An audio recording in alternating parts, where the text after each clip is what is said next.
రోజు అమ్మమ్మ గారు వచ్చారు, బర్పింగ్ కరెక్ట్ చేస్తున్నారు. నేను మీకు కరెక్ట్ బర్పింగ్ అమ్మమ్మ గారి చేతుల్లోనే చూపిస్తాను. ఓకేనా? అమ్మమ్మ గారు ఒకసారి చేస్తారా బర్పింగ్? చూపిస్తారా అందరికీ?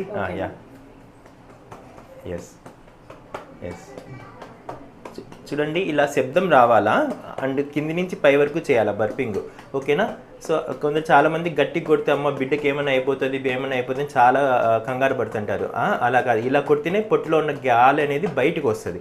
ఓకే. ఇంకొకటి చాలామంది చేసే తప్పు ఏంటంటే ఇలా ఇలా రాస్తూ ఉంటారు. దీన్ని రాయడం వల్ల బట్టలకి వెళ్తుంది కానీ లోపల ఉన్న గాలి బయటికి రాదు. కొందరు మెల్లిగా తడుతూ ఉంటారు, అది కూడా పెద్ద లేదు, అది జస్ట్ కంఫర్ట్ కోసం ఓకే. కానీ బట్ ప్రాపర్ బర్పింగ్ అయితే అమ్మమ్మ చేసినట్లే మీరు చేశారు కదా, ఇలా చేయండి.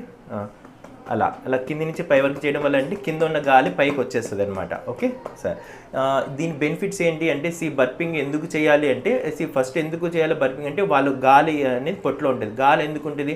పాలు తాగేటప్పుడు ఏదో బాటిల్ ఫీడ్ అయినా బ్రెస్ట్ ఫీడ్ తీసుకునేటప్పుడు వాళ్ళు గాలి మింగుతారు పాలు తాగే క్రమంలో. ఆ గాలి అంతా పొట్టులో ఉండడం వల్ల వాళ్ళకు డిస్కంఫర్ట్ ఉంటుంది. సో మనం గిన బర్పింగ్ చేయకపోతే వాళ్ళు బాగా డిస్కంఫర్ట్ లోన్ అవుతూ ఉంటారు, ముక్కుతా ఏడుస్తూ ఉంటారు. అది ఒకటి.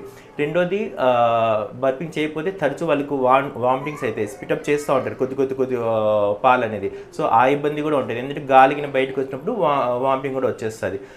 మూడోది ఏంటంటే డైజెషన్ కూడా సరిగా కాదు. లోపల పొట్టలో గాలిగిన అడ్డు ఉందనుకోండి, గాలి అడ్డుపడడం వల్ల పొట్ట నిండా గాలి పాలు ఉంటాయి. సో డైజెషన్ అంత ఈజీ కాదు. సో అందుకని బర్పింగ్ చేయాల్సి వస్తుంది. నాలుగోది ఏంటి, గాలిగిన ఎక్కువ మింగితే పొట్టులో గాలి ఉండడం వల్ల వాళ్ళు స్టమక్ ఫుల్ అయినట్లు ఉంటుంది. సో పాలు తక్కువ తాగుతారు. సో అందుకోసం పొట్టులో గాలి ఉండకూడదు, అప్పుడే ఫీడింగ్ కూడా మంచిగా తాగుతారు, వెయిట్ గెయిన్ కూడా బాగా అవుతారు. ఇవన్నీ తెలుసుకుంటారనుకుంటా. Hope you people understand what is the importance of burping. Okay, correct technique ఈ విధంగా చేయాలి అమ్మమ్మ చేసినట్లు. ఓకేనా? ఓకే, థ్యాంక్ యూ అమ్మమ్మ గారు చెప్పినందుకు. ఓకే సరే.